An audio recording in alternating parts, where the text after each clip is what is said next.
नमस्कार दोस्तों, learning classes के इस YouTube चैनल पर एक बार फिर से आप सभी का स्वागत है। पिछले लेक्चर में हमने बात की थी 1.2 को कंप्लीट करने के बाद आज बात करेंगे 1.3 की।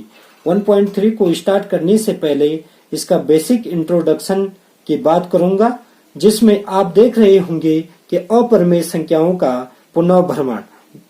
अपरिमेय संख्याओं का पुनः भ्रमण का मतलब होता है कि अपरिमेय संख्याओं को फिर से पढ़ना। फिर से पढ़ने का मतलब है कि आपने देखा होगा कि किस प्रकार से अपरिमेय और परिमेय संख्याओं को हम नंबर लाइन पर लिखते हैं। इसका जो इंट्रोडक्शन पार्ट था वो मेरे डिस्क्रिप्शन में आपको मिल जाएगा, वहां जाके लिंक पे देखिए और वहां आपको पता चल जाएगा कि नंबर लाइन पे किस प्रकार से हमने अपरिमेय परिमेय संख्याओं को दर्शाया था। हमने बात की थी कि अपरिमेय परिमेय संख्याएं किसे कहते हैं, अपरिमेय और परिमेय संख्याओं को किस प्रकार से नंबर लाइन पे लिखा जाता है, जैसे √5 और √11 को कैसे लिखते हैं नंबर लाइन पर। परिमेय संख्याएं किसे कहते हैं, एक शॉर्ट में आपको बता देता हूं कि परिमेय संख्याएं होती क्या हैं। उसके बारे में सबसे पहले हम लिखेंगे परिमेय संख्याएं। परिमेय संख्याएं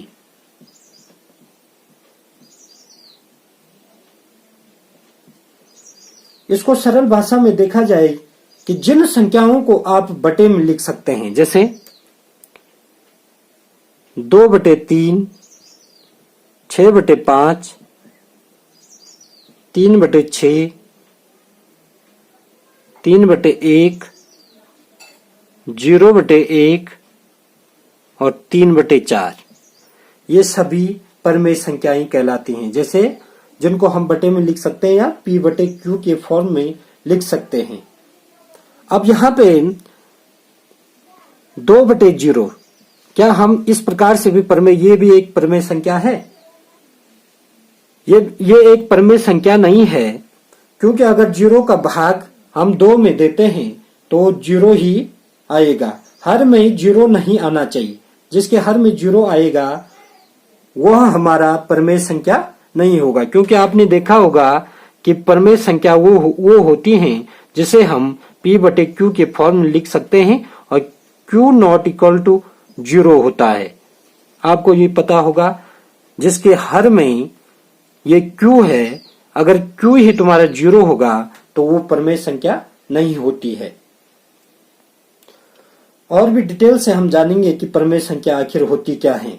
परिमेय संख्या वे होती हैं जिन्हें हम P/Q के रूप में लिख सकते हैं और जो शांत हो या वो रिपीट हो उसे ही हम परिमेय संख्या कहते हैं।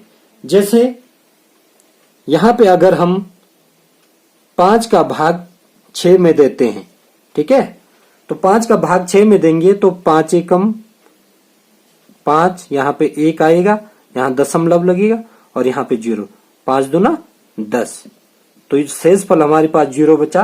ये शांत आवृत्ति है, ठीक है, ये एक क्या है, शांत आवृत्ति है। अब हम दूसरा एक एग्जाम्पल लेंगे, 5/7। यदि हम 7 का भाग 5 में देते हैं तो यहाँ पे 0 दशमलव, यहाँ पे 0, 7 7 होगा क्या, 49, ठीक है ना।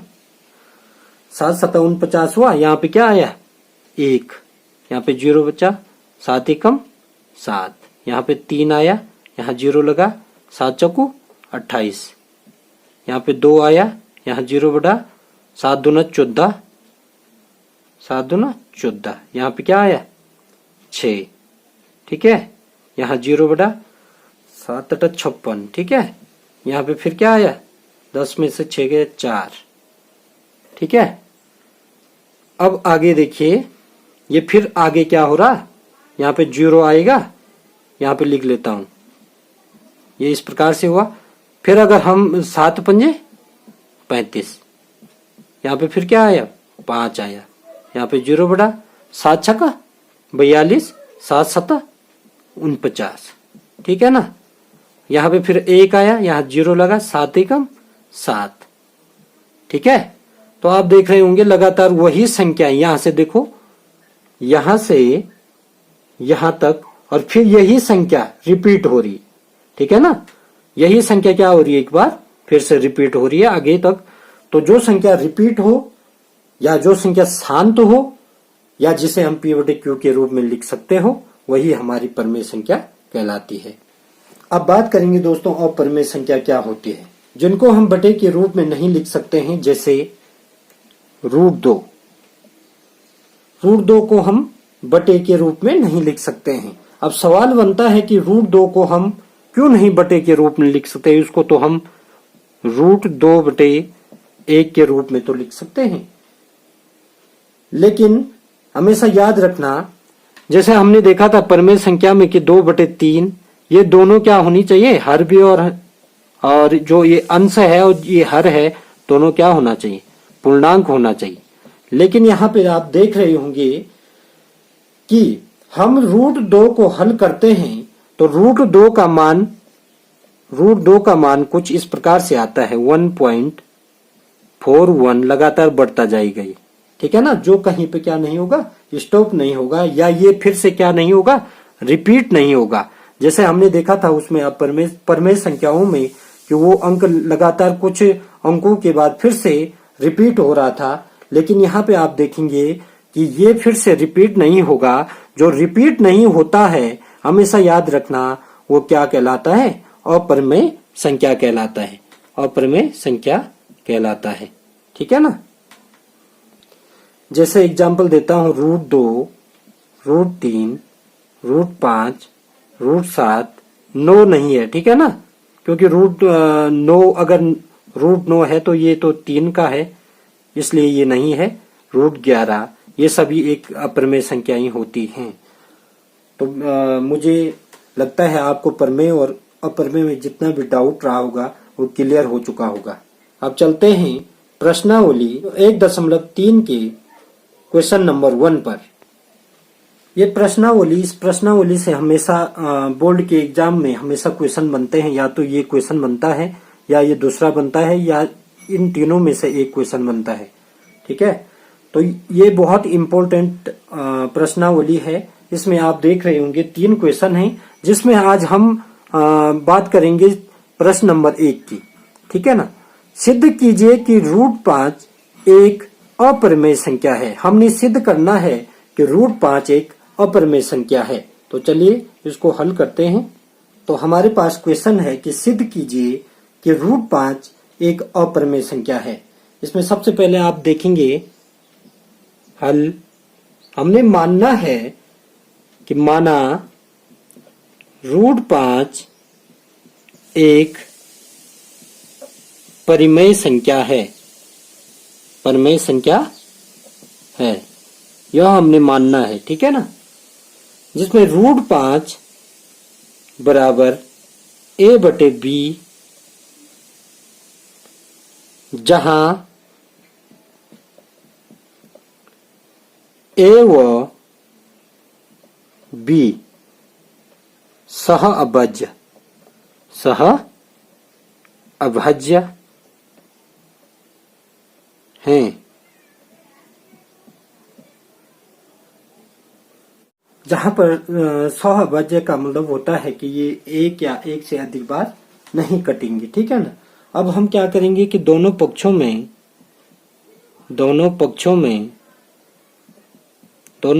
का वर्ग करने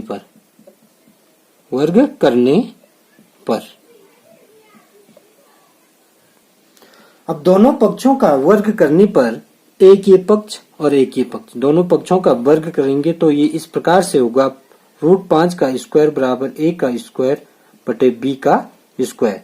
तो ये हो जाएगा, ये 2 से ये रूट कट जाएगा, तो 5 बराबर a का स्क्वायर बटे b का स्क्वायर। अब यहाँ पे ये हो जाएगा, इसको हम इधर लाएंगे तो ये होगा b स्क्वायर बराबर a का स्क्वायर बटे 5, ठीक है ना। ये हमारे पास हो जाएगा समीकरण नंबर 1। अब a स्क्वायर 5 से विभाजित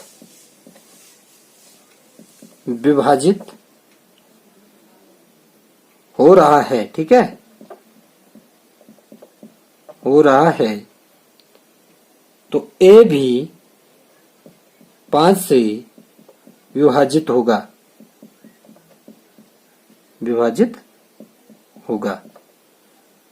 ठीक है। इसलिए 1/5 बराबर x हमने मानना है, ठीक है ना, क्योंकि 1/5 अगर हम 5 को a को 5 से हम विभाजित करते हैं तो आपको पता होगा कि कुछ न कुछ तो इसका आंसर आएगा ही। जैसे हम 1/2 को विभाजित करेंगे, अगर 2 का भाग 1 में देंगे तो कुछ न कुछ हमारे पास आंसर आएगा। तो इसीलिए हमने क्या माना है यहाँ पे कि a/5 बराबर x। यदि 5 को 5 का भाग अगर a में देते हैं तो कुछ ना कुछ हमारे पास आंसर आएगा। वो आंसर हमने क्या माना है यहाँ पे, x माना है। तो ये हो जाएगा a बराबर 5x, ठीक है ना। इस a बराबर इसका गुणा इसके साथ 5x। अब ये a बराबर 5x आ गया। तो यहाँ पे देख रहे होंगे आप कि a का मान, इस a का मान हमने कहाँ रखना है, इस समीकरण नंबर 1 की जगह पे रखना है जहां पे a होगा, ठीक है ना। अब हम लिखेंगे a का मान समीकरण 1 में रखने पर, समीकरण 1 में रखने पर किसकी जगह पे, a की जगह पे, ठीक है ना। तो b² बराबर a² बटे 5, ये हमारे पास समीकरण क्या थी, 1 थी। अब इस a² की जगह पे हम क्या रखेंगे, इस मान को रखेंगे जो यहां पे आया है। तो ये हो जाएगा b² बराबर 5x का स्क्वायर बटे कितना, 5, ठीक है ना। अब हमारे पास आप देख रहे होंगे यहाँ पे ये क्या हो जाएगा, b² बराबर, ये 5 का स्क्वायर करेंगे तो 25 आएगा, ठीक है। और यहाँ पे जो ये x का स्क्वायर हम करेंगे तो ये x² आएगा बटे 5। अब इस 5 से 25 कितने बार कटा, 5 पंजे 25। तो अब हमारे पास b² बराबर ये 5x² आ जाएगा, 5x², ठीक है ना। तो ये हो जाएगा जो यहां पे लिखा है, ये हो जाएगा b² upon 5 equal to x², ठीक है ना। ये जो यहां पे लिखा है ये b² by 5 equal to x², ठीक है ना। अब ये क्या हो रहा है, यहाँ पे देख रहे होंगे आप b² भी 5 से विभाजित हो रहा है, b² भी 5 से विभाजित हो रहा है।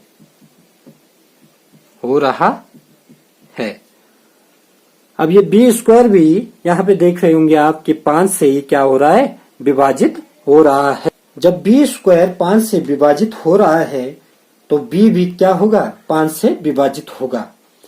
अब देखें जब a भी और b भी 5 से विभाजित हो रहा है, हमने माना था कि a व b कभी भी 5 से कटेंगे नहीं, ठीक है ना। हमने क्या माना, हमने ये माना था कि जो क्या है, जो a और b है वो क्या नहीं होंगे, 5 से कटेंगे नहीं। लेकिन यहाँ पर a और b दोनों 5 से कट रहे हैं। आपने देखा होगा क्योंकि 5 से क्या कट रहा था, a भी कट रहा था, और 5 से क्या कट रहा है, b² भी कट रहे हैं और b भी कट रहा है, जो मैंने यहाँ पे लिखा है। लेकिन हमने माना था कि a और b क्या है, सह अभाज्य है, जो नहीं कटते हैं। तो हमने क्या किया था कि √5 बराबर a बटे b, जो a और b क्या है, सह अभाज्य है, जिसमें जो ये कल्पना हमने की थी कि a व b कभी 5 से नहीं कटेंगे, ये बात गलत होगी, ठीक है ना। ये बात क्या होगी, गलत हो गई। तो √5 a बटे b के बराबर है, ये बात भी क्या होगी, गलत होगी। तो √5 बराबर a बटे b होगा, ये बात भी गलत हो गई। तो √5 एक परिमेय संख्या है। हमने लिखा था कि √5 जब हमने माना था स्टार्ट में, तो हमने माना था कि √5 क्या है, परिमेय संख्या है। तो वो बात भी क्या होगी, गलत हो गई। तो इसलिए हम कह सकते हैं कि √5 एक परिमेय संख्या है। ठीक है ना। जिस भी बच्चे को ये सवाल समझ में नहीं आया वो बार बार इस सवाल को देखेगा तो एक बार निश्चित ही आपके समझ में आ जाएगा। आज के सेशन में इतना ही दोस्तों। अगर आपको हमारी वीडियो पसंद आई हो तो वीडियो को लाइक, चैनल को सब्सक्राइब करके बेल नोटिफिकेशन ऑल पे प्रेस कर दो, ताकि हमारे आने वाली वीडियो का नोटिफिकेशन आपको सबसे पहले मिल सके। मिलते हैं एक और नई मज़ेदार वीडियो में, तब तक के लिए बाय बाय दोस्तों।